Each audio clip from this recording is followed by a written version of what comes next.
Hello, and welcome to the latest episode of Star Trek Reliant. I am Duncan Idaho, your GM, occasional other characters, and we've got our adventure on Trident continuing with a bit of a road trip between two major populated settlements with monsters in between.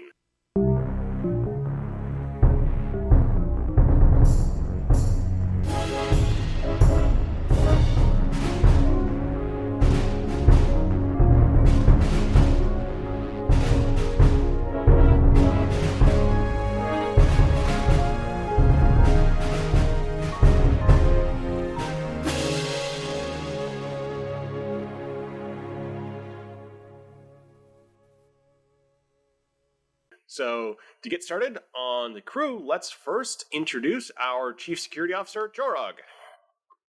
I'm here to look for those pirates. Where are they at? They have my room. We've got our exobiologist, Grawl. Lower decks, lower decks, lower decks, lower decks. We've got Con Officer, Karjun Roddy. I was just thinking, you look at the species that I've added to this game, and you think to yourself, spot the furry. It's not hard. We've got our XO and CMO, Eli O'Connor. Don't tell Chorog, but I'm the reason the rum's always gone.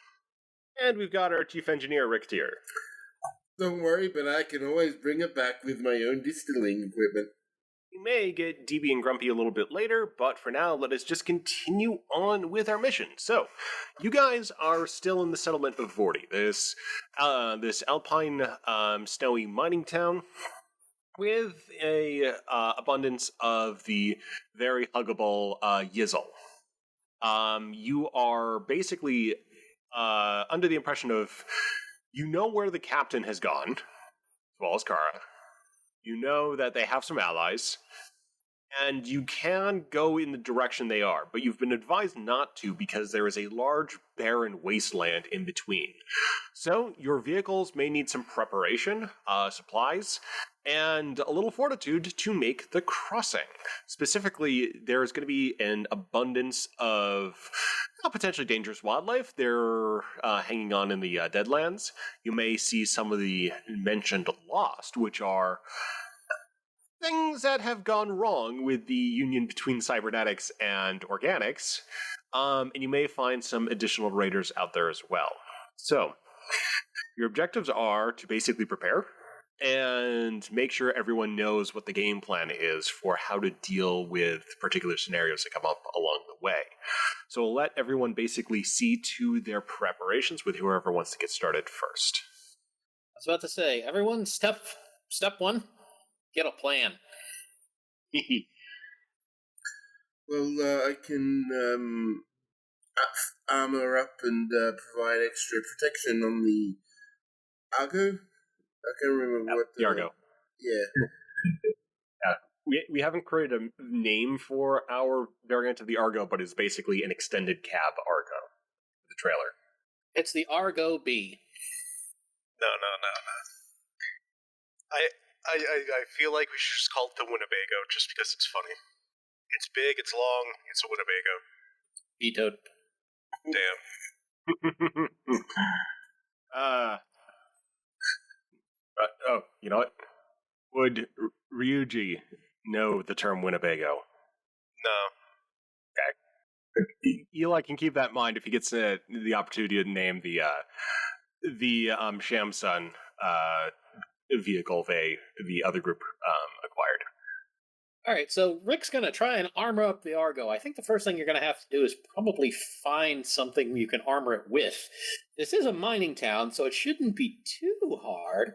But go ahead and give me engineering insight roll. Okay. Just got to remember what the command is. It's been a while.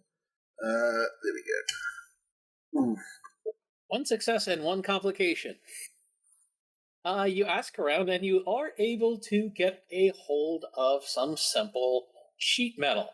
Unfortunately, it's basically just iron. It's not exactly the best armor plating. It would be better than nothing, though. Chorog can lend a hand. One of his focuses is improvised construction. Okay. I mean, if you want to help him install it, let's just go ahead and get a Oh, con engineering roll from both of you. 1 die for Chorog, 2 from Rick. Ooh, 2 successes for Rick. And 1 success from Chorog, so a total of 3 successes. It might only be a simple iron plate, but you do just about everything you can with it. And by the end of it, the Argo looks like some sort of armored personnel carrier. I mean, it'll also help with keeping water and splashes and that kind of thing from getting into the Argo. Perhaps. However, the area in which you've been said that you would be going doesn't sound like it's going to be full of water. Still, nothing like having an amphibious transport. Anyone else doing anything interesting in the village while we have time? There's things like provisions to pick up, foods and trade goods. You are going to a city, by the way, too. So after you make your crossing, and you do have some currency, but there's also the question of how much currency do you have? And frankly, be able to afford things downtown. Given the small size of Vorti, the question is, what is there to buy, even? One thing. Eli will be coordinating from the bar, just taking a booth as like his office for the time being. I imagine he somehow gets a map. It wouldn't be hard. That sort of thing is fairly simple to come by. However, the detail level is not what you would hope. So if you really want to figure out this map well enough to figure out what you're going to be dealing with, go ahead and give me a reason command roll. Alright, I forgot to open the drive. Give me a second. I'm a professional, don't worry. What, you get paid for doing this? Yeah, you guys don't. Get paid in hugs. Meanwhile, while all this is going on, an hour or so has passed while the Argo is being armored, and Burton just kind of waddles back into the bar with a box in his hands, sets it down on the bar, and then sits down next to Eli. You said a recent science, by the way? Reason science. Or no, reason command, sorry. Reason command. Okay, that's a lot better. 1 success. The maps have a lot of terra incognita across them, but you're pretty sure you know where the road from Vorti to Haven was supposed to be. So you're pretty sure you should be able to follow that along, and if it was paved, hey, it'll be even easier once you find it. Alright, Eli nods to himself and looks up to the box being placed. He says, "What you got in the box there?" Oh, I told my mom that I was hanging out with some new people, so she decided she was going to send us dessert. There's a pie in the box. Oh, wonderful. Yeah, she said we should be careful. Yeah, naturally, but yeah, I think we got a good group here. Yeah, put our odds as pretty high that nothing major goes wrong. And if it does, we can just run.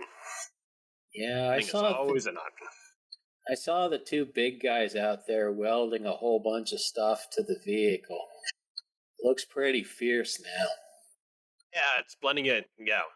First looked a little new, looked a little, first time explorer, but yeah, now it's looking, like it's blending right in. So definitely, steps in the right direction. Could use a little bit more cargo space, though. I don't know. The one with the breath mask kept saying it needed more spikes. That's certainly a look. Hey, if you put them on the front, no harm. I can put them on the side, too, and hang stuff off them, I suppose. Well, no harm to the people in the vehicle, I guess. Yeah, so I think we're all good to go. I'm just picking up a little bit more,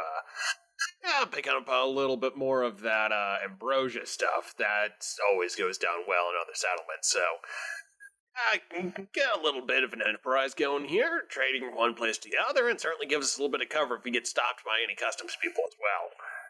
Like, hey, we're on the lookout for fugitives from the caretaker. That's a little bit much versus, hey, we're just going to be out trading.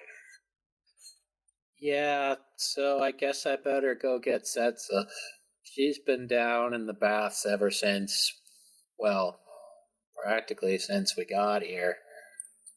You amphibious?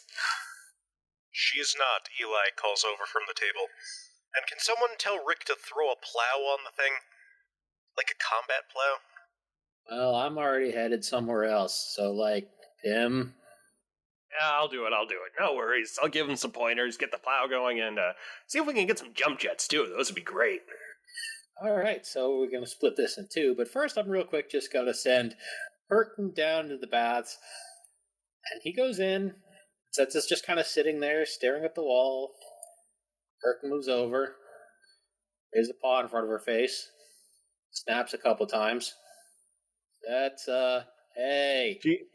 She slowly turns to Ayrton and says, Hey, how's it going? I think you might be a bit overheated. Come on, it's time to get out the water. We're going to be going soon. At least I think so. Right, yeah, I think I finished my last glass of ambrosia.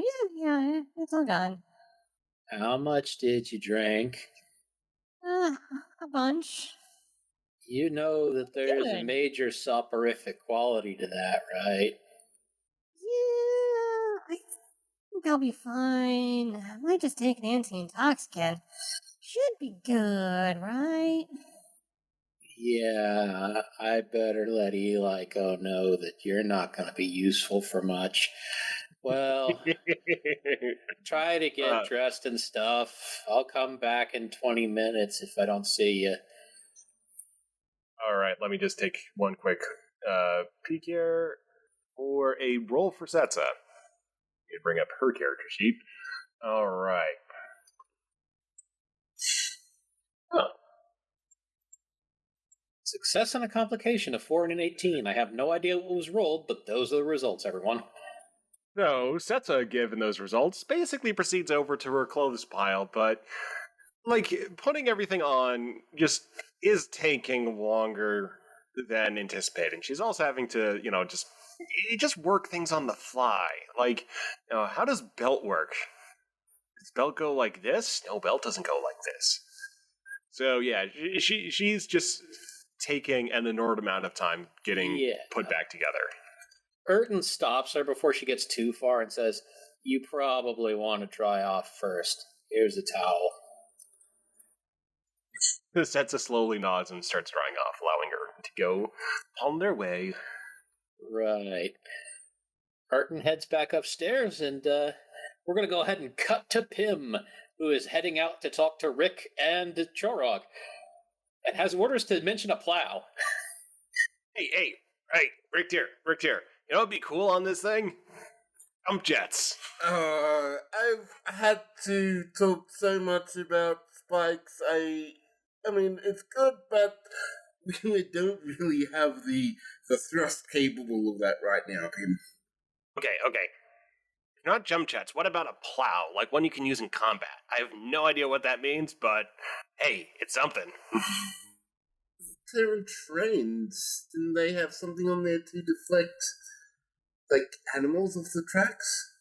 Yeah, and could be useful trying to get through some obstacles. Also could be problematic if we trying to use that thing in muddy terrain. So, up to you, but I'm the messenger for right now. So, I'm going to be a good messenger.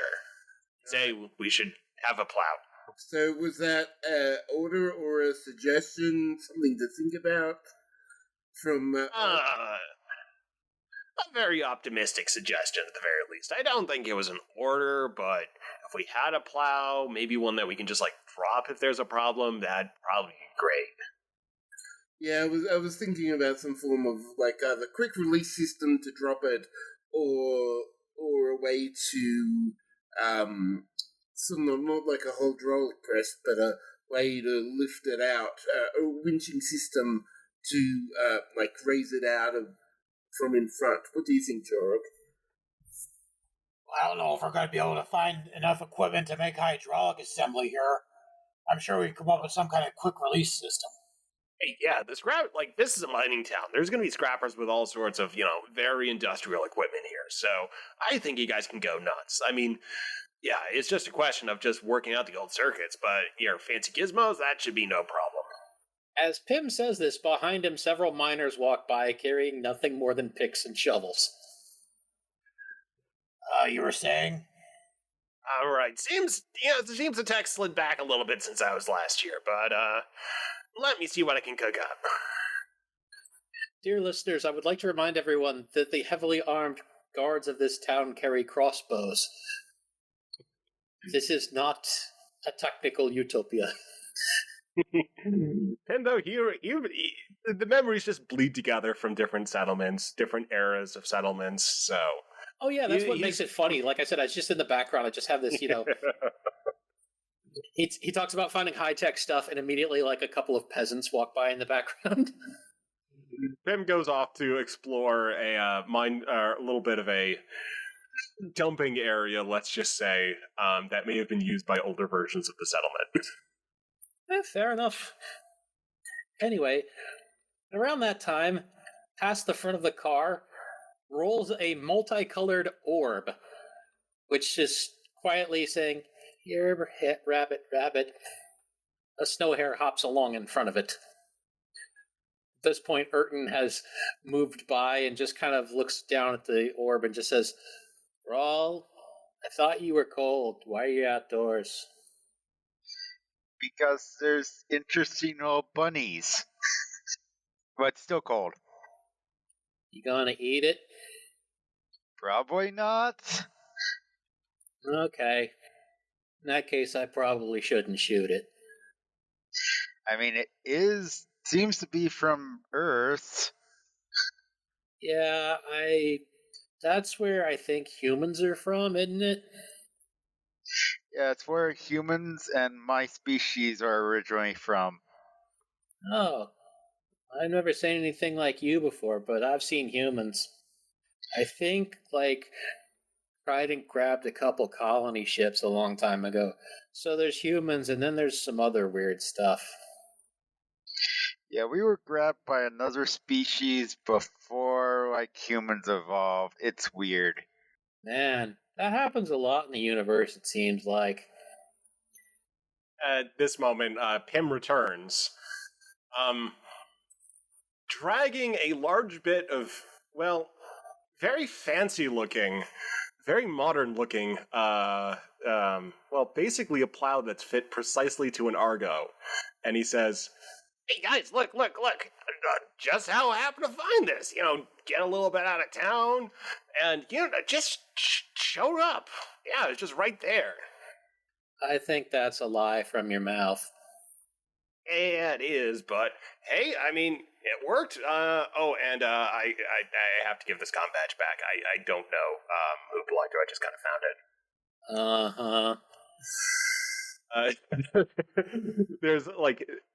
it. There's a little bit of motion in the deep snow next to them, a bit of motion, and all of a sudden John pops up and says, Oh, that really fearless. Oh, you're very good at finding things. Yes, very good at finding things. Babies!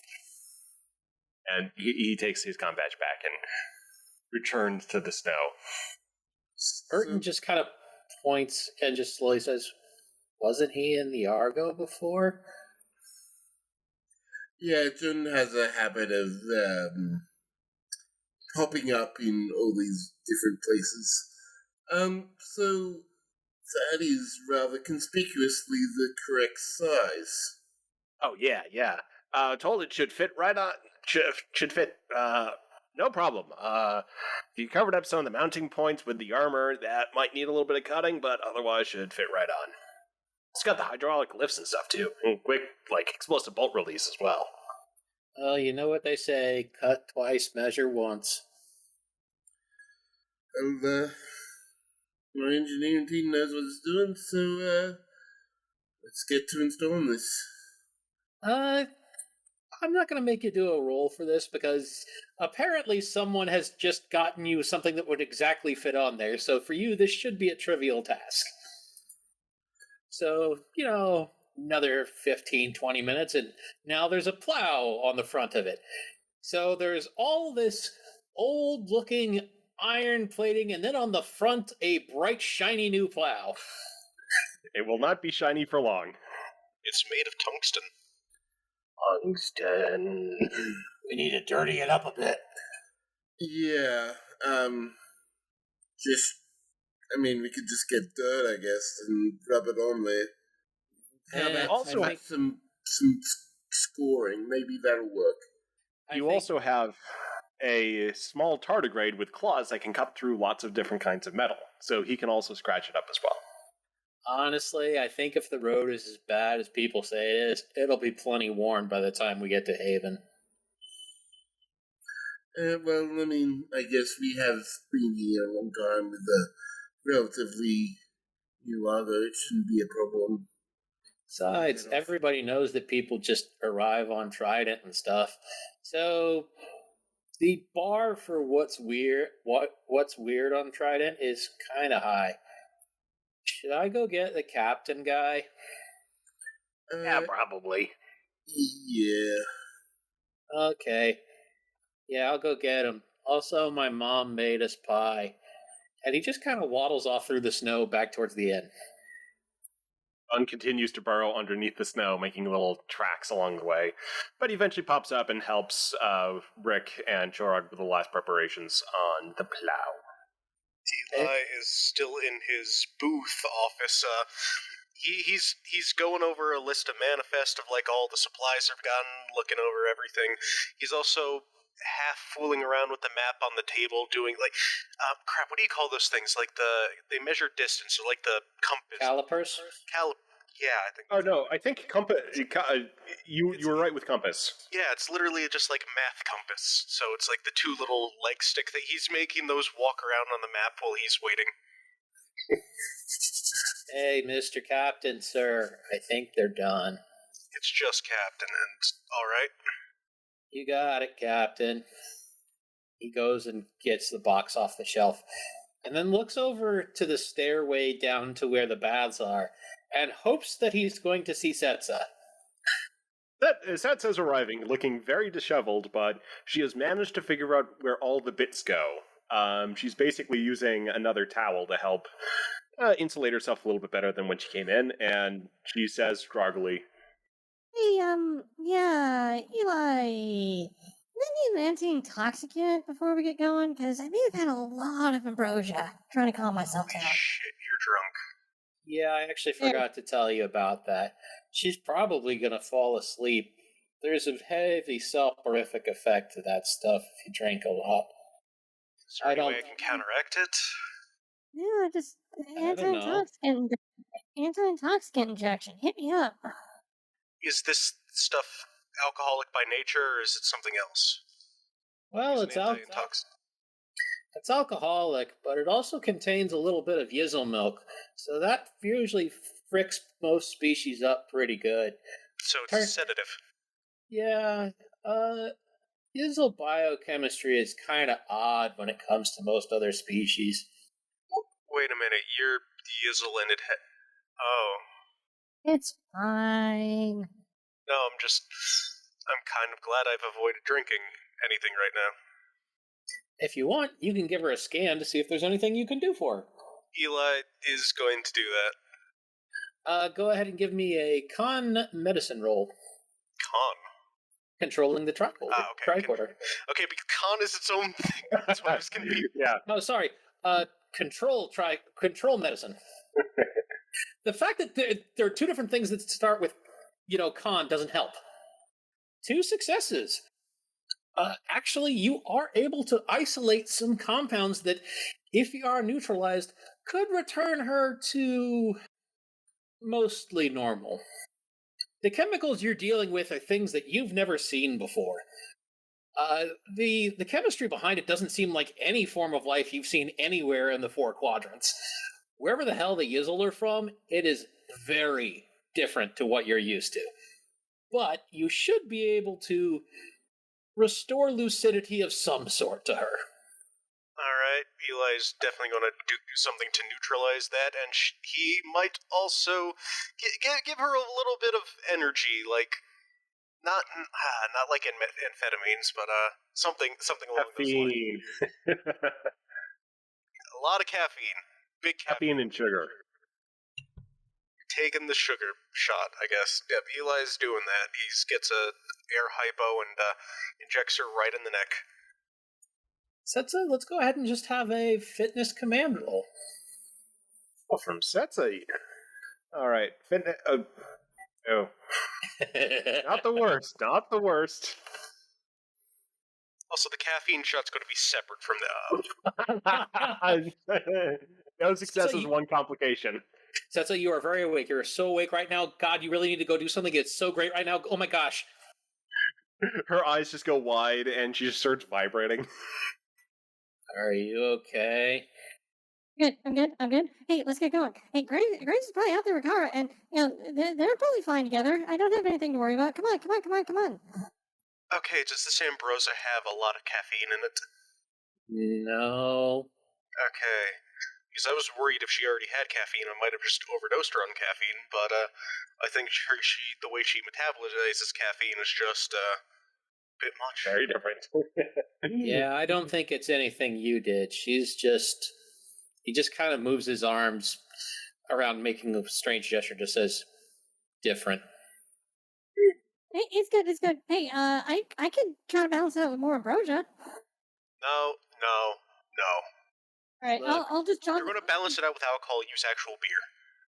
Look, that's a bad idea, too. Just go get in the vehicle, please.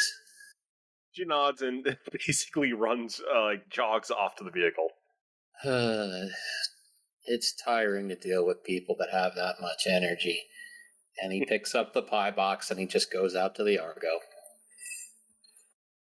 Eli sighs and goes back to his office to just finish things up before starting to pack it all in. As Erton goes by outside, he just kind of picks up all the Borb as he, just travels by and just says, okay, I think it's time to go. We can get you a bunny of your own later if you want. Eep. Oh, sorry. He turns the orb around. Is it this way up? Yes. Okay, good. Sorry. It's kind of hard to tell. And Erton and the Borb go to sit in the back seat. Alright, since, we don't have DB, I'm gonna just say DB is, sleeping in the back with Checkers.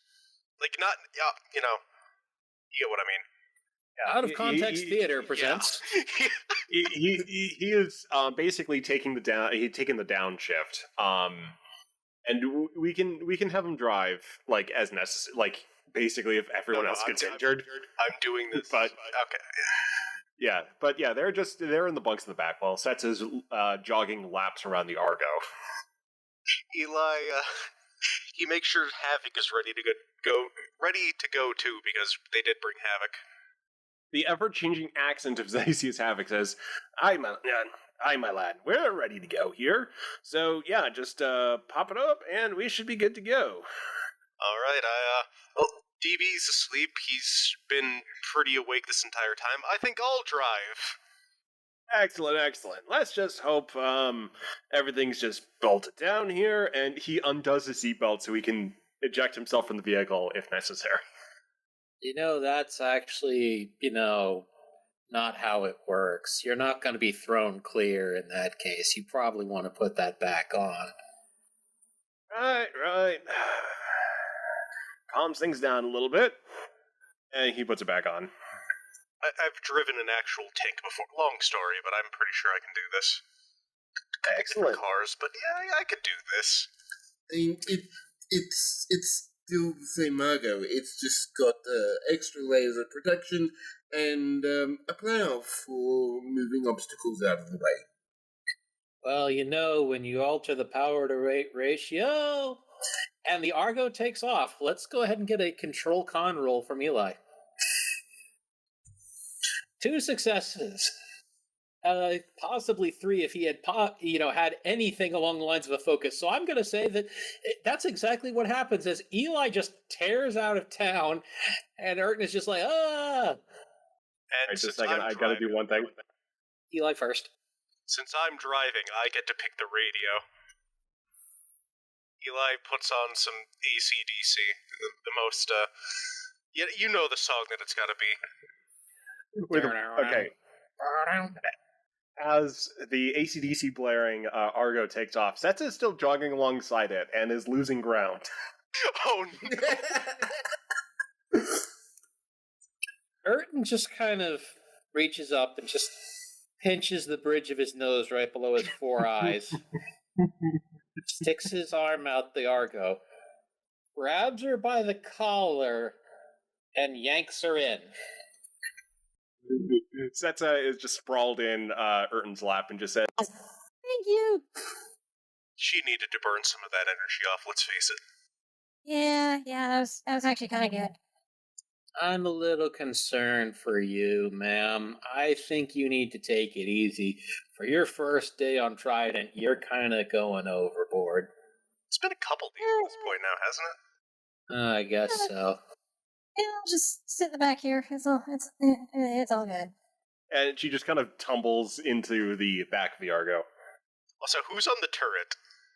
Chorog. Chorog's on the turret. Chorog is definitely going to be on the turret. How you doing up there with the wind in your face, Chorog?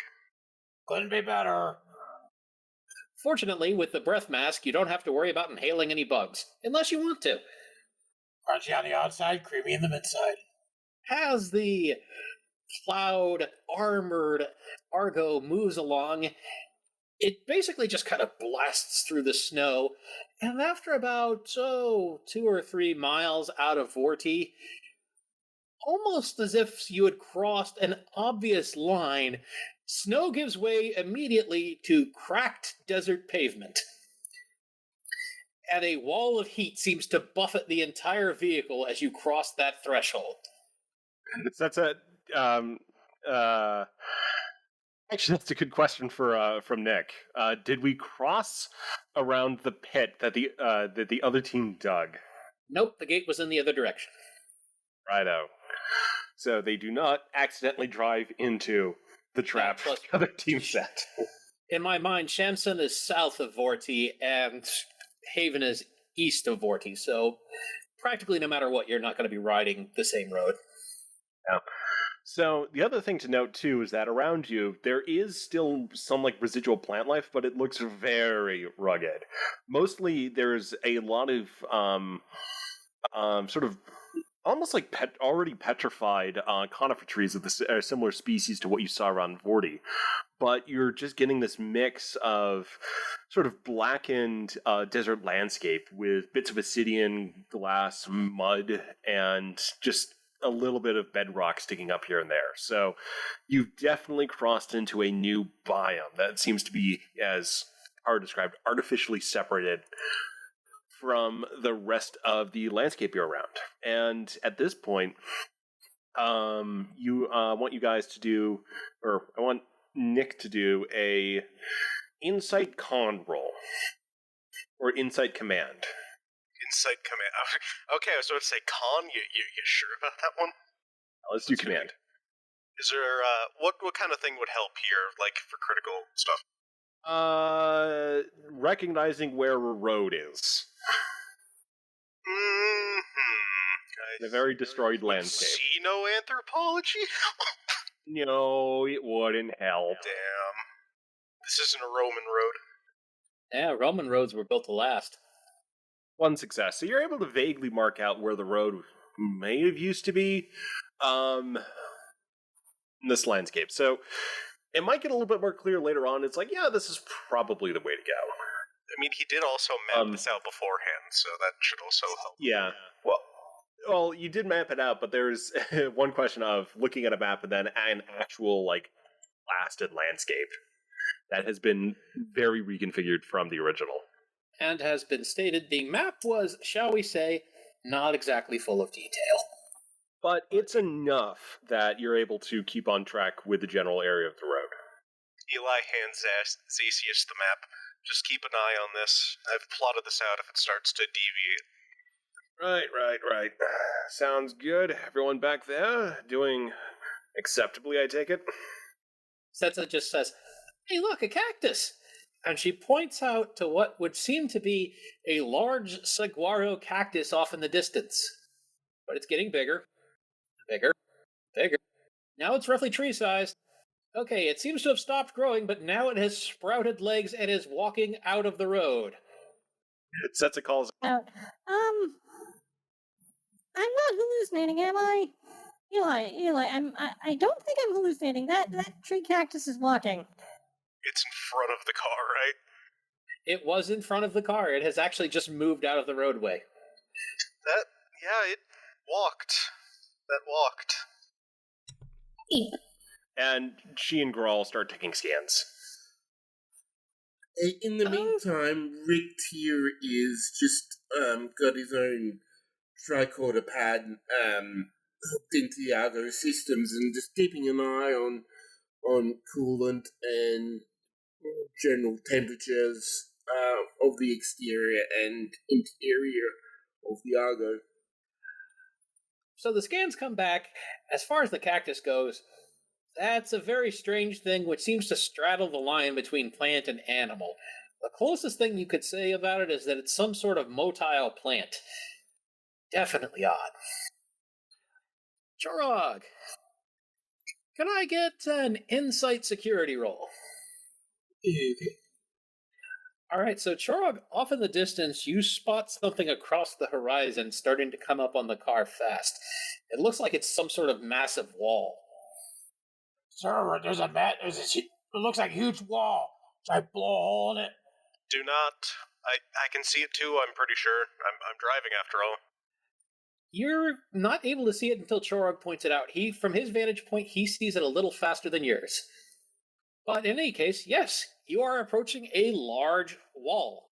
It's uneven, made of welded plates of metal, and it just seems to go from one edge of the horizon to the other, and it just keeps rising. Well, fuck. Eli starts to slow the thing down. By the time you come up even with the wall, you realize that it's about 6 meters tall, and it goes on in either direction as far as you can see. And it would seem like the road goes right under it, and if you had to guess, probably continues on the other side of it. Okay, so it's like a tunnel we go under it? No, there's just a wall over the road. It looks like Oh. something just built a wall across the road from one end of your vision to the other. And there's no visible gate or anything? Nope. It is very unusual. This might be the Lost we heard about. It was the Lost, right? Yep. Alright. Yeah, they have a tendency to do weird shit like this. And as he says that, he's looking around nervously. We'll just go around. It's fine. How much around is there? Say again? How much around is there? Guess we'll see.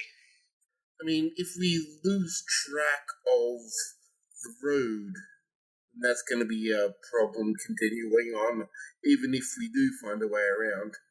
One calls out. You can go through with anything. No, that might make them hostile to us. Well, sir, I have one of my mini drones. I can launch one of my mini drones and see what's on the other side of that.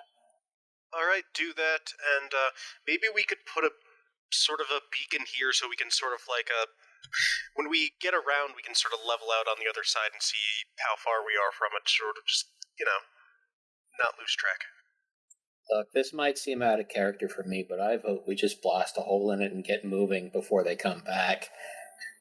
I won't do that, no. Okay. Well, we could do some analysis on it, see if we can cut a hole into it. I don't want to do anything that will provoke these people. So, Chorog, by this point your drone has gone up and over the wall. It looks pretty much the same from that side as it does from this side, which is to say, uneven, haphazardly constructed from welded plates. And, yes, the road does just continue on afterwards. Apparently the wall was just built with no rhyme or reason. Well, the road's on the other side for sure. I did some brief tactical scans on this wall. It's fairly hard. It would take some great effort to blow a hole in it, even with the Argo's turret. Then we shall go around. I can leave my drone on station. That way we can track it. All right. Make All right. it so. Eli, pick a direction and roll me a d20. North? Question mark. All right, you start going north now. Roll me a d20. Any target or just... Just roll me a d20. I'm just going to put 0 for a target since it doesn't You can use the slash roll command. Okay, yeah, Magill's not working, so... Okay, Yeah, like that one. All right, you've gone 4 miles. Nothing has changed. And I mean nothing. You still can't even begin to see the end of it. Well, let's keep going. All right, as they keep going, let's go ahead and cut over to Haven. We'll get back to you all in a minute. Yeah, short answer is, yeah, you are probably going to have to find a way into it. Although I might have to step in and provide a little bit of a shortcut here. I don't want things to get a little bogged down here with the options. Don't worry, I have things in mind. But yes, Okay. We'll cut away for now. All right, so over at Haven, they're basically the camera pans over to the hostel that Kara and Graves, Ryuji, and Bosho are staying at, and possibly also the Shamsun officer they picked up. He might still be around as well at this point, but basically, they've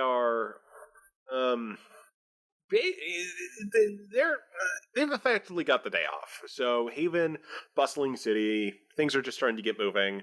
Commuters are going to various jobs postings. Vehicles are starting to chug their way around. And Marcus just basically sits up kind of and in very easy fashion, like it's basically no effort for his body just to be up and sort of like 0 to 60 fairly quickly in the morning. Kind of looks around the room and looks over to the other bed and says, Kara, you up yet? From next to him, she sits up and says, yeah, I guess so. All right, well, let's see. Ryuji, how you doing? Ryuji is sleeping sort of like on the floor, but it's like sitting against the wall. I would like to point out to the viewers at this point, that means that there are 3 people in this room, 2 of them are in one bed, and nobody's in the other one. Bosho's in the other one. Oh, right. We forgot there's a 4th person, Bosho. Also, potentially 5th person with the Shamsun officer. We really should have gotten more than one room. Right, but yeah, Ryuji looks up. I'm alive. Yep. All right, so we have a radio in our vehicle, and we should probably get to seeing how to use it. Our friend we picked up hasn't been too talkative lately, so I'm thinking we just go find a tech shop and ask them to take a look at it. Kara just kind of shrugs and sort of, just kind of gets up out of bed slowly and just kind of stretches and says, yeah, it works for me. All right, well, I'll be down the hall in the shower area. They have breakfast downstairs. Kara just kind of looks down at the clothing that she had been given during her imprisonment and has now been wearing for several days and says, yeah, shower and laundry might actually be nice. All right, yeah, laundry. They've got it here too, but you'll need something else in the meantime. Want to send Bosho to pick something up? Nah, I'll just take care of it. There's got to be a clothing store like around here somewhere, and it's not like I need anything extensive. Yeah, absolutely. I've also kind of done a little bit of an inventory of the vehicle, picked out some things that I think we can trade for a little bit more cash too, so we should be good. Wouldn't that be funny if there's a bunch of uniforms in it? I could steal one of them. Unfortunately, it's not a laundry truck. No, but yeah, I'm gonna have to meet someone a little bit later to try to figure out how to, if we can sell one thing I found in there, but yeah, it should be good. She kind of raises an eyebrow at him. You be careful picking up strange technology. That seems to be a thing that we shouldn't do around here. Oh no, it wasn't tech. It was it seemed to be like a manifest of supplies in the area. If someone's looking for intel in the Shamsun, then that could be worth something. Huh. Never knew you for the spy sneaky type, but I suppose it works. And she kind of goes over and takes some of the limited currency they have and just kind of sticks it in, her robe thing and just says, right, so I'm going to go find something more comfortable to wear so I can wash this. And I'll be back, I guess. You go take a shower. Although, right, come to think of it, do you want me to get you clean clothes too? Otherwise, you're just going to... Yeah. Yeah, I'm in this similar need, so... Something on like a long coat, maybe with a little bit of blue on it. Right. She takes a moment. She's just kind of eyeing him up and just sort of doing some internal measurements in her head. Right, I think I got it. And she just kind of gives a slight wave and turns and exits the room. Ryuji stands and follows her. He's been hired to guard them, and that's what he's going to do. So at least one person with a sword should be with each of them. Yeah. Bosho rolls out of bed and proceeds with Graves to the shower area to safeguard him. Sorry, I just like this image now of like Graves is in the shower singing. There's like, I don't know, like the steam coming out from under the door, and in front of the door, looking very imposing, is standing Bosho, just going, no one gets in. Bosho, the warrior tardigrade. He's doing the chorus as Graves sings. Probably. I'm walking on sunshine. That's how Graves finds out. He rolls with it. He's got a pretty loose personality right now. Something, screw loose. All right. So basically, Kara, you are now on the streets in Haven. Rather impressive, again. Old city that's basically had itself retrofitted over countless eons. And yeah, basically you find yourself in a lower area, sort of a lower economic area, so there should be plenty of cheap stuff around, and plenty of nearby small stores occupying the sort of that first and second level of the street area. Kara just looks around and looks back to Ryuji and says, "Oh, thanks for the company." No sense in letting you go off by yourself and getting kidnapped again.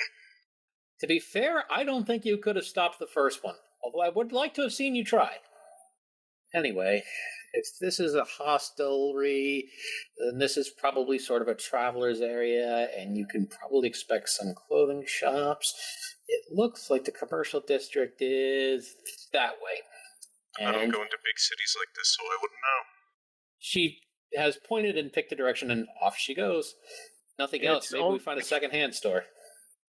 Basically, a couple blocks up, you do find a convenience store, small little technology stores. I'm having to talk over my cats. He has decided to sing the song of his people. Well, now we have discovered that Haven is just like some of the cities in Turkey where they're just cats.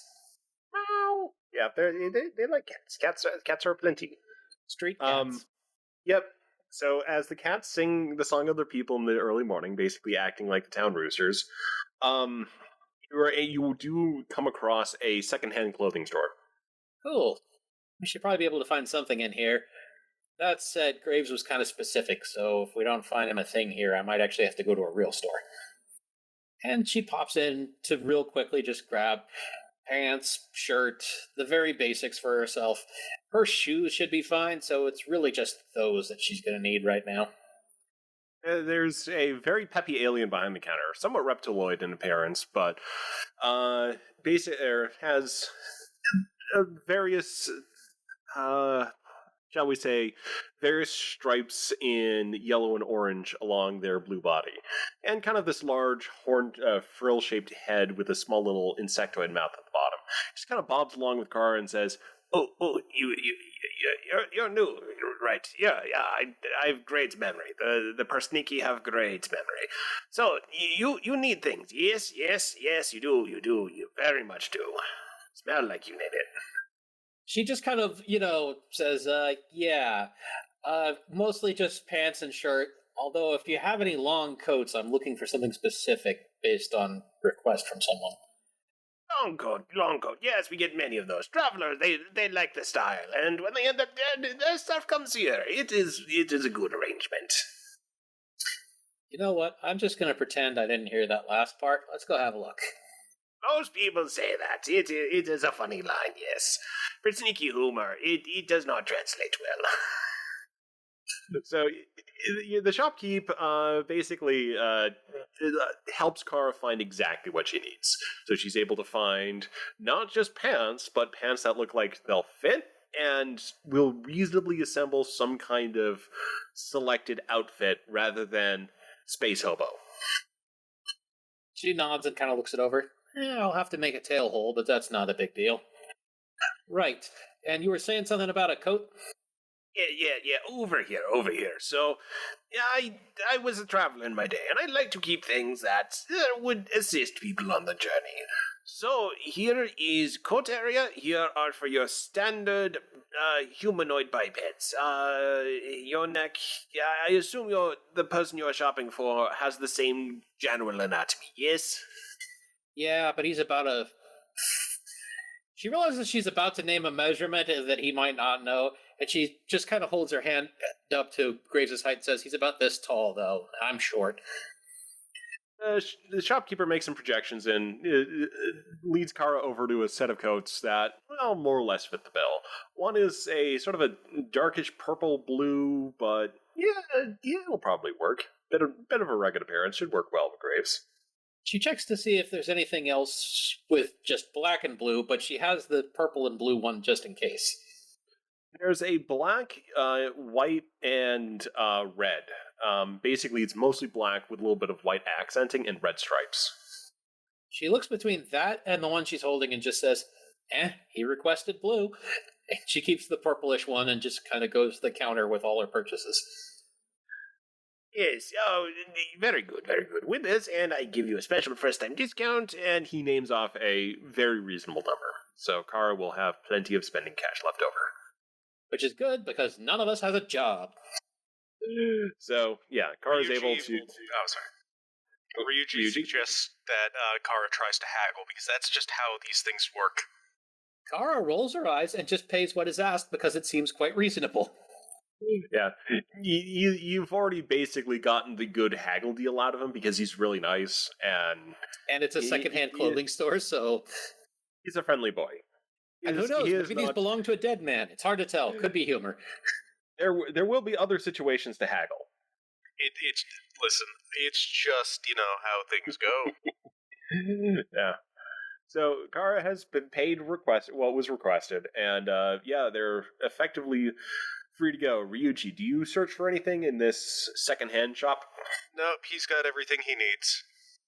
Okie dokie. So, Kara, you now have clothing. She heads out and just kind of quirks a smile at Ryuji and just says, "Not a fan of Western fashion?" Western? Never mind. You'll get that later. It's not actually that funny, but it is a reference. And she just kind of walks on down the street back to the hostel, hoping that by the time she gets there, Graves is done so that she could just pass him some clothing and take a shower of her own. Yeah, but Graves is basically, he is in the post-shower, wrapped a towel around himself mode, and he's just looking out the window, in their room. She tosses, his stuff on the bed and then holds up the coat for him and says, "This was the one that had blue. They actually had a better looking one, but it was black with red highlights and white highlights. So you asked for blue, this is what you get." Blue's good. It'll do.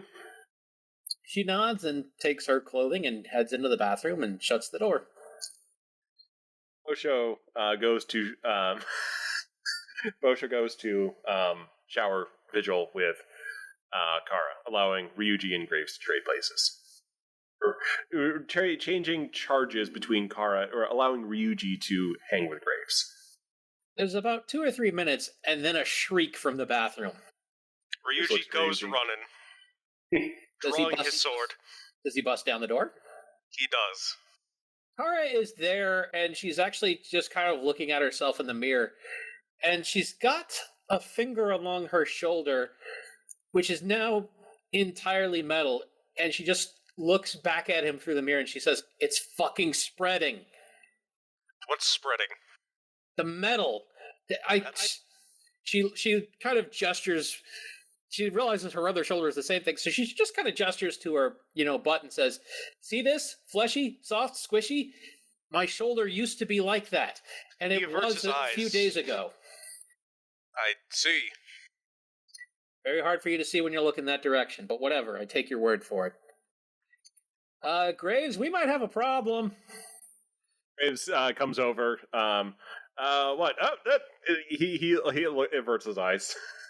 Ryuji sheathes his sword and just turns away. Well, you're not in danger right now. Not that any that I can help with. Kara just mutters something about prudes and wraps a towel around herself real quick and then goes to show Graves what's happened to her shoulder. And she just looks at him and says, "Remember a few days ago when you picked me up? This wasn't metal." Oh. Yeah, we need to have Eli take a look at this. I'm gonna throw some stuff on, and I'm going to run over to the junk store. Right. I guess I'm gonna get showered and changed. Damn it. And she just kind of looks in the mirror and she's just kind of like, part of me says that I like this, and then part of me is pissed that I'm not getting my permission asked. Yeah, definitely we need to have a talk with the caretaker. Yeah. And the talk involve, perhaps some unsanctioned violence. Graves at first frowns, and then sort of smirks and says, maybe. I can arrange that. Hey, I'll take whatever opportunity I've got. And she just kind of shoos them out of the bathroom and then shuts the door to go get her shower. And at that, I'm going to say, let us take our short 5 to 10 minute break. Just like, Eli, go ahead and give me one more D20 roll. On it, boss. Another 11 kilometers pass, and you're coming up on something large and metallic. Looks almost like some sort of scrapyard. It's just a haphazard pile of metal. Some of it rusted, some of it new. That's a call. Out. This looks kind of familiar, so if something tries to grab you, make you part of a pile, don't resist, just try to trick it. What? The trash, collecting monster that Setsa encountered when we first arrived. Right. I'd forgotten about that. He's already seen junkyards once. I was just thinking about Star Wars and the trash pit in the Death Star. What an interesting smell you've discovered. So, you're getting closer and closer, and it seems like this pile of junk basically rests right up against the wall. Well, we found somebody's castle. I advise scanning it to make sure there's nobody there. Good advice. Scan it, please, Chorog. Aye, sir. Initiating tactical scan. Let's just say reason security, because I like putting the rolls all over the place. 2 successes. You're getting weak and erratic bio-life signs from inside the pile. I'm picking up something, but I'm not sure exactly what I'm picking up. Well, try to describe it. Eli brings the car to a stop. Well, it's weak life signs. I can't tell if it's humanoid or not. It is too much interference. All right. John. John salutes and says, John, go make friends. At about the time you tell John to do this, a clawed arm, it looks like the end of it is basically an industrial drilling claw, reaches up on the driver's side and clamps onto the top of the armor panel next to Eli. Trying to make friends with us, sir. Go make friends, John. Oh god. You want me to blast it? No, Chorog, you probably have a better angle on it. What is it? I don't know, it's some kind of... What you see... It's a gripper claw. What you see seems to defy most explanation. You're not sure what it used to be. Occasionally you can see bits of cracked, gray, dry flesh holding together bits of cybernetics. But it would seem to be 3 radial legs that end in treads, and growing up out of the central trunk is just this long, clawed crane arm, which has latched onto the armor panel next to Eli, and is starting to rip it away. John, at this point, having been ordered to go make friends with it, he has grabbed the largest phaser rifle or phaser compression rifle or weapon he can, and has just leaned out the side and fired at it. Okay, give me a daring security roll from John. All right. Oh, please let me use the turret. You are also free to use the turret.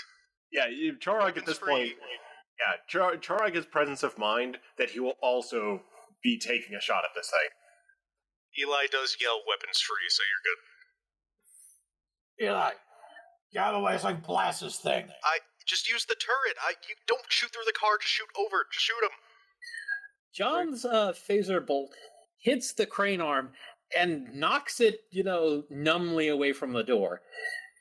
The creature sort of slides back on its treads, kind of shuffles down a little bit, then stands up straighter again, and the crane just kind of starts reaching out back towards the door. Use the turret fire. Chorog, you can definitely get an angle on this thing and fire as it's approaching the vehicle. So just go ahead and give go ahead and give a security control. Okay. I'm just imagining it's sort of like in a Humvee, you have like the Top Gunner turret. That's what Chorog's in. At this point, you hear a loud yawn from the back. Just, oh, what did I miss? And then right before the cannon goes off. Chorog gets tactical lock. I'll see you in Grethor. The shot impacts and seems to blow the thing to bits. Cybernetics and industrial equipment fly every which way. Target neutralized. Alright, so... God damn it. Okay, yeah, we're turning around. We're just gonna go blow a hole in that wall. We've already encountered them as hostile. At about this time, Chorog, something flaming and large comes up and swipes at you. I would like you to give me a fitness security roll. Okay. You just barely dodge out of the way of this thing. The creature you see climbing up on the Argo was clearly humanoid at one point, but now just looks like a desiccated corpse mated with cybernetics. A cutting or welding torch of some sort replaces its left forearm and hand, which it had used to swipe at you. Hoses move from there to connect to a tank roughly mounted through its chest, with no apparent rhyme or reason. And it's making absolutely no noise except for the hiss of the gas as it burns up the end of the torch. It comes around to swing at you again. Chorog just instinctively grabs the knife out of his sheath and just starts hacking at it. Oh, the hell you will grab me. Oof. Chorog, let's get you a fitness security roll. Can I apply my hand-to-hand combat focus? Sure, that makes sense. We'll also say for Rick Tier, the Argo does have shields, and you might be able to rewire them to basically give a little bit more point defense. You said fitness security, right? Yep. How do I add my focus onto that? You basically change the critical range to whatever your security skill is. We can actually do it after the roll as well, as long as you tell me what your security is. I'm assuming it's 5. Probably 5 or 4, I would imagine. My security is 6. Wait, what? That's not possible. I think I have to screw up. It should be 5, I think. Yeah. I think Reeves did something similar when we first started, and he put 6 into command. Yeah, I turned it back down. 2 successes. You bring the knife up, but aren't quite able to block it, and you feel a searing pain as a blowtorch comes across your face. It's probably not serious damage, but it really hurts. By now, everyone in the car is now aware of the fact that not only are more of these things crawling out of the junk pile, but more than a few of them have latched onto the car. John has engaged point defense hammer capabilities, but I will again and encourage Rick Tier that you couldn't work with the Argo systems to provide a little bit more of a repulsive effect or a shocking effect. Let's just say with the shield matrix. Yeah, just hadn't had the time. People have been always something going on. But in the meantime, yeah, Rick Tier has had his data pad connected into the Argo systems. Has been monitoring, mainly just temperatures and how, the fluids are going, everything's whatever's, the operations of the Argo. And he's working now on that, trying to do a little pulse to, let's go with, the design. They're working with it. Let's do an electromagnetic pulse to try and shock the systems. Or Okay. repulse them. See if either work. Go ahead and give me a control engineering, and I'm going to spend 4 threat on this. So your complication range is 16. Charles growls in anger, grabbing his face that's been mangled by whatever this thing is. We need to get out of here before we're torn to shreds. You have the mask on, so that help you not, Like I said, it didn't do serious damage. It just hurts. Daniel also tries to turn the shields into an Daniel's helping. Well, yeah, I did get a complication, and only one success. So you're welcome to. Well, Yeah. the torch cut into his mask and pretty much damaged it pretty badly. Oh man, Jorg's going to hate that. I think I've signed a death warrant for this guy. Right, anyway, so the pulse goes out, and it seems to stun them for a bit, but there are about 3 lost latched onto the Argo, and they seem stunned enough that they can't let go. I will give. They can't let go. I'll make them let go. Eli is going to floor it.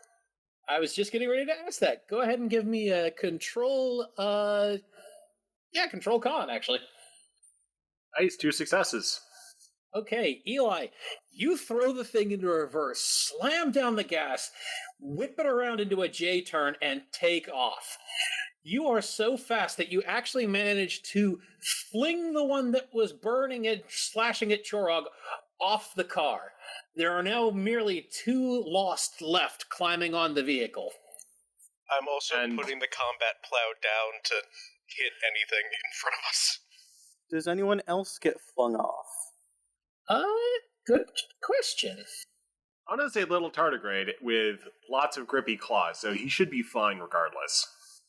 Wow, I don't even know how to parse what I just rolled. All right, we're going to say that's GM's discretion. So one of the lost smashes an arm through and grabs onto Urton at about the time it's flung off the car and drags Urton with it. John cries, he cries, man overboard! And he jumps off with his hammer. Everybody else in the car, I am, willing to take forever who's next. There is still one of these things climbing on the car. So I do want to jump in here and say, DB wanted to do something, so let's go ahead and jump over to DB. You're going to be helping Rick with the shield pulse. The shield pulse has gone off, but you can modulate it to see if you can get a better effect. So go ahead and give a a reason science roll. And do you need help with your target? No, yeah, there's got to be something. I don't think your target is 16. I have 11 reason and 5 science. No, I guess it is 16. Okay. So basically, you realize that the problem here is not just the mechanical nature; it's also the biology. And if you run an electric current through a nerve, it becomes unable to let go. So you quickly pulse the electric field a few times, and during one of the pulses, the creature instinctively lets go, and then is paralyzed again and flung off by one of Eli's maneuvers. There is nothing left on the car. But now you're down a tardigrade and, your Yizzle friend. Go for it. Never mind. I was going to ask something, but I don't think we would. Okay. That basically means Eli. Raul, were you wanting to do something? Yes, Guo unsheaves his claws. The tennis balls on him quietly from over the deck, and he jumps out of the Argo over in the direction of Urton. Okie dokie. We now have 3 people overboard. Eli, you are driving, so what you do? Did you not hear me? No, we didn't. Okay, I was muted. Eli said he was going to whip it around and go back. He was going to, drift around. Okay, control con. The maneuver proves to be no problem for Eli. He whips it around, kicking up a cloud of desert dust as he starts heading back towards the Yizzle life sign. It looks like on the scanners there are multiple lost converging on, Urton right now. Well, it's Mad Max time. The plow is down. let's do some Grand Theft Auto. It starts to take only a few seconds for you to get back, but looking on the scanner, you notice something. The lost signals near Urton start winking out very quickly. What? Oh. I know. Eli doesn't. He's still driving up. Chorog, be ready on the turret. We're gonna run some things down. Lock on hands free. Victor is getting ready to leap out to help Erton and the others. Okay, I'm going to describe first the thing that Grawl and John see, and I'm going to get their reaction first before it comes to everyone else. So, by the time you arrive, Urton is bloodied and burned, and is actually standing up digitigrade past his full height. He's about 6.5 feet tall now. He's holding around the middle one of the lost. And this particular lost has a misshapen head, which seems to have some sort of barrel coming out of it, perhaps an energy projector, a cannon of some sort. And with a scream, he rips the cannon out of its skull and smashes the thing down with its own cannon. He then turns and grabs up another lost, and just reaching out, just crushes its arm with his other hand. And he is screaming and howling. John says, Seems to have this, and he's buried. We might not want to get near him. I agree. John tries to wave down the Argo as it approaches. Eli brings the Argo to a sudden screeching stop, literally right next to him, where the momentum just suddenly stops. The back end goes up in the air a bit before coming down with a thump. In the back, you hear Setsa say, "Whee!" And she's sort of flown from one bunk to another. And then John says, "Hey, yeah, so Urton is he mad? He is just basically ripping the lost apart, so he might not want to go near while he like this." The scene that you see before you is carnage on a scale you did not believe that a single being was capable of. Your formerly fluffy friend seems to have gone berserk, and by the time he is done ripping and smashing everything around him, is surrounded by the corpses of 20 lost, all in various stages of dismemberment and crushification. He then turns and sees the vehicle. Eli, John, from behind the windshield, gives a wave. Trog just stares in disbelief. Okay, I've mauled stuff, but that's ridiculous. You realize now why people might have told you that nobody in their right mind fights a Yizzle. And unfortunately, as he spots the car, Urton screams a primal fierce thing that sort of tears at you, and he starts charging the vehicle. John, hit him with stun. Biggest stun we have. Actually, back up. Pim just kind of casually leans out the side and fires a dart into Urton. Daring security. This is probably good for Pim. Successes. Okay, surprisingly, at about the time he starts to reach the car, the dart hits, into Urton, and he sort of collapses and smashes into the front of the car and actually knocks it back a couple feet as he just kind of collapses to the ground, bleeding. Pim says casually, "It does.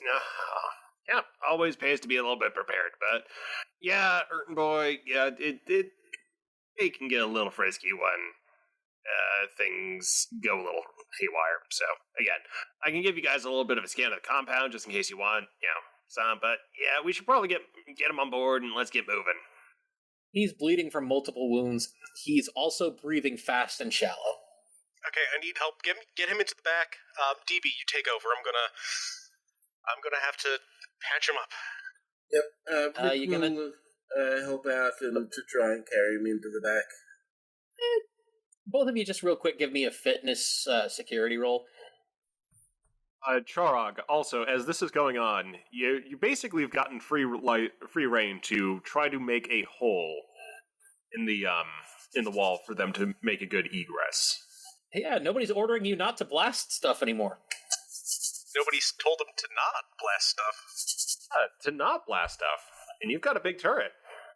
Trog swings the large boolean cannon turret towards the wall. Let's see how big of a hole I can make in this thing. You're authorized now.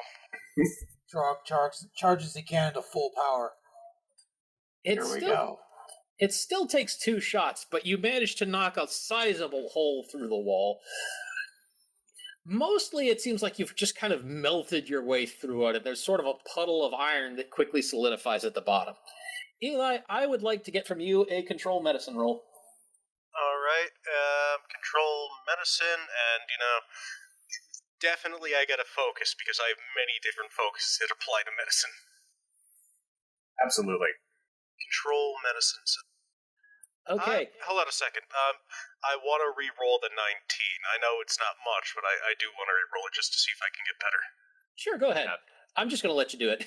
We probably had... we have more than enough momentum, I imagine. Yeah, we weren't keeping track of it, but I'm sure we do. Okay, 3 successes. Yizzle biology is extremely weird. But you notice right away that you're picking up 2 heartbeats, and you're sure that you only had 1 before from him. You also note that his entire endocrine system has essentially gone haywire. His body has dumped the equivalent of about 6 or 7 people's worth of adrenaline into him all at once, and it's starting to basically fry its way through pretty much all of his organs. His blood is hyper-oxygenated, but none of that's going to keep him alive if you can't stop this hormonal reaction.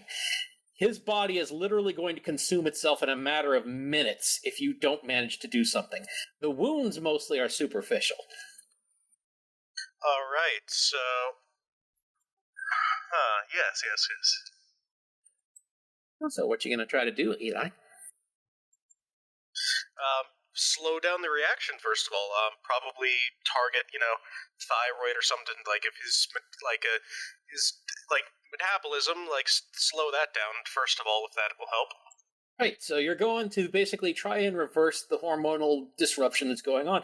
Go ahead and give me a medicine roll and whatever you feel like applies there. I'm really not sure. Reason, maybe. Give me a second, because I was also looking at my talents, because I do have one thing that would have applied before. Okay, so yeah, that... I'd argue control or reason, but that's just me. Your choice. I'm going control because I like bigger number. Anybody want to assist? Can I get a medical assistant? No, I don't think. I think this is entirely up to you right now. All right, fair. Well, Setsa's there. Setsa can at least follow Eli's orders. Get this, do that. Yeah, to nurse. Yeah, because if she rolls, I'm giving her maximum threat because she's still loopy. Oh no. Okay, no, still did it. What? You managed to give an injection, and his breathing slows. And after a moment, you can only pick up 1 heartbeat again, and it looks like you've arrested the reaction.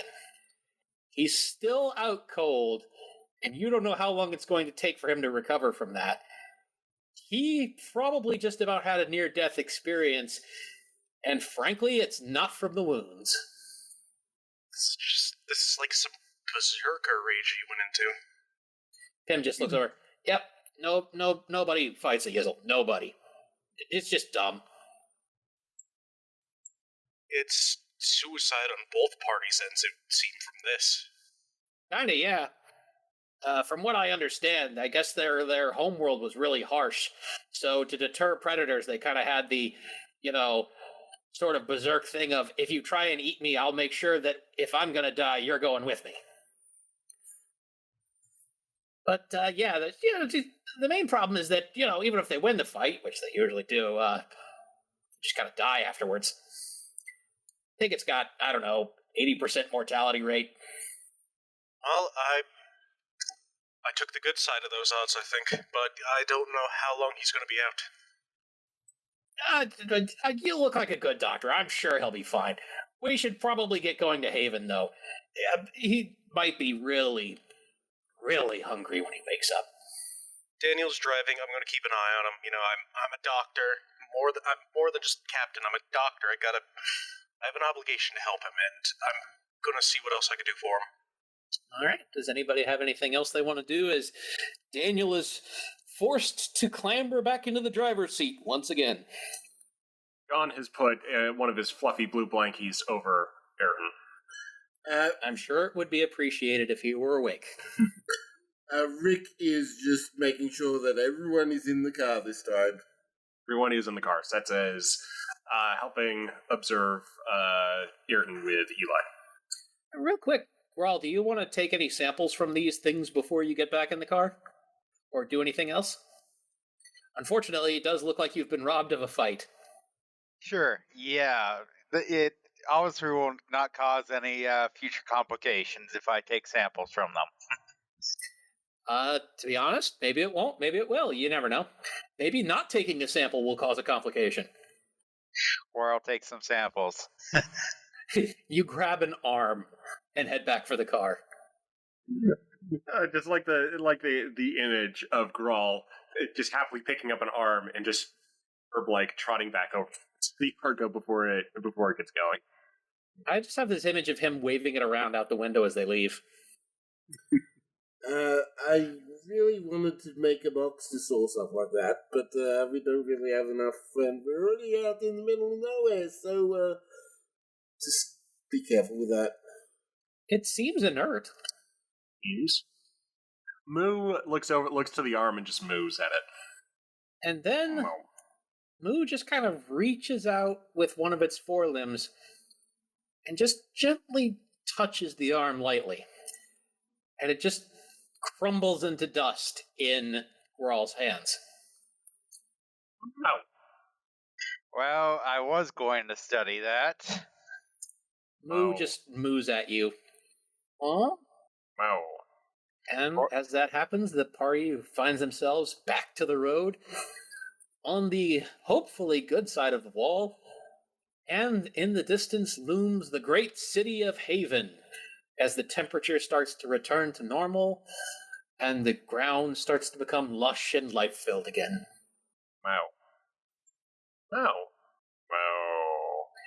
In the distance, there is a small guard shack, apparently, at a wall that rings the city. There is a sign that says something approximating stop or halt across a small arm that goes across the roadway. B, do you drive up to the guard shack? I'll have this quick interaction before we get going. Daniel does, in fact, drive up to the shack. Although I will say, on the drive over, Daniel, it does ask Moo, if he can just kind of do what he did to that arm, to anything, or if this is just, a one-off case. Roll insight science. Okay. You're not sure, but the responses you get, you think seem specific to something about the Lost.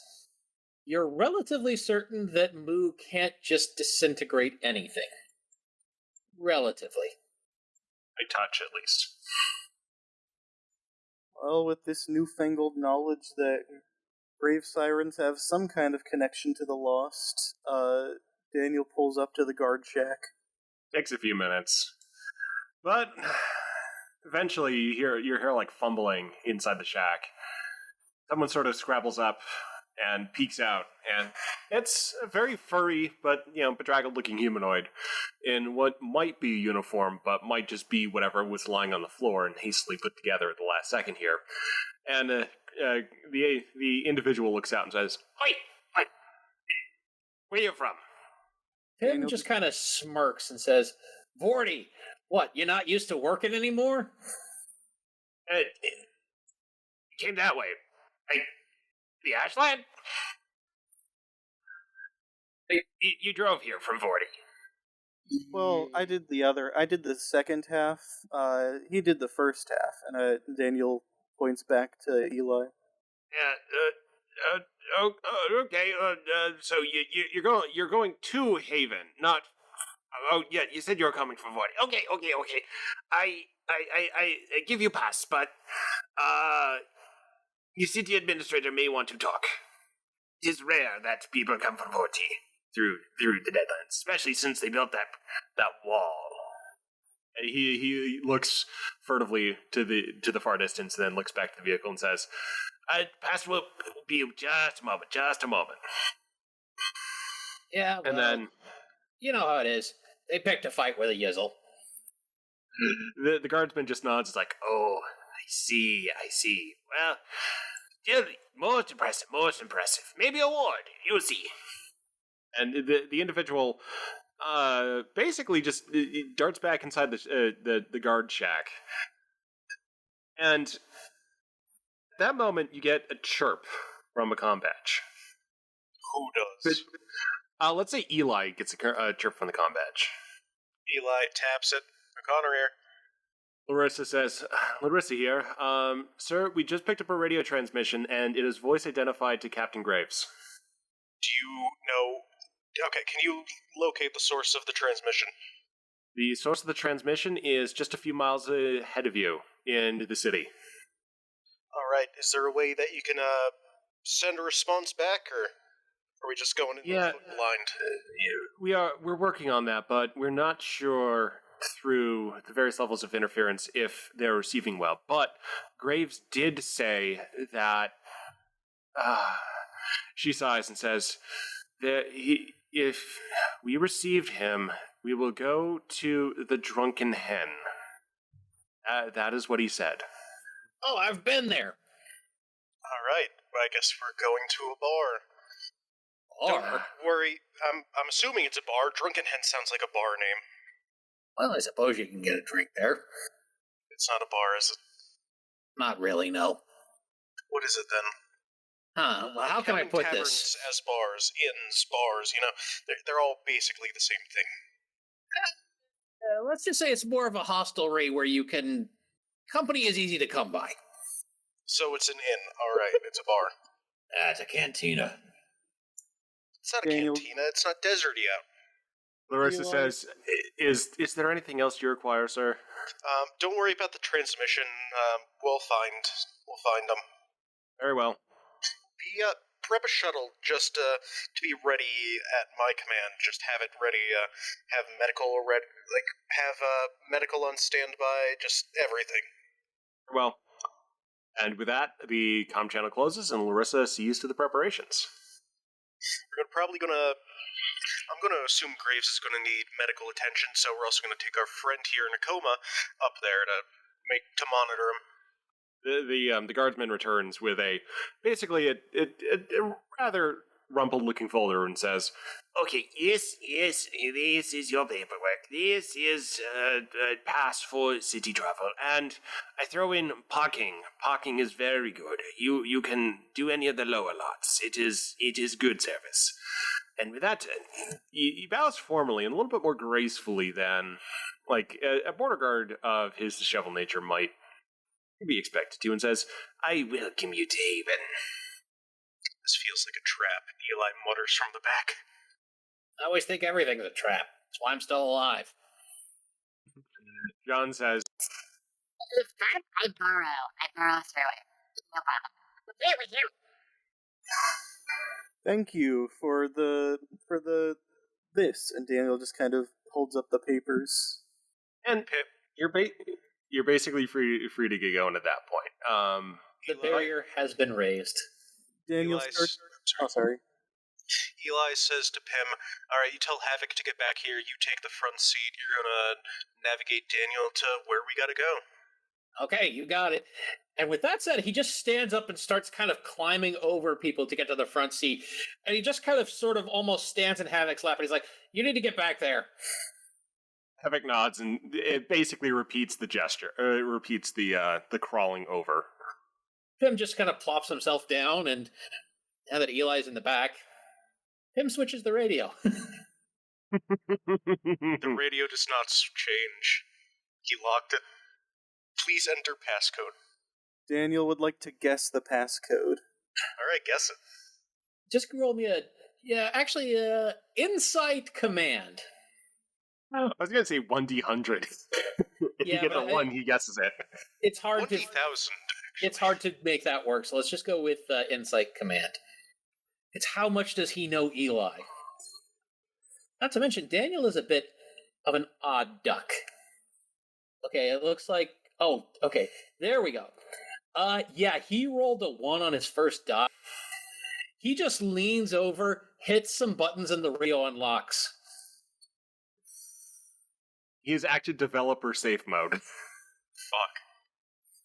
Daniel switches it to space shanties.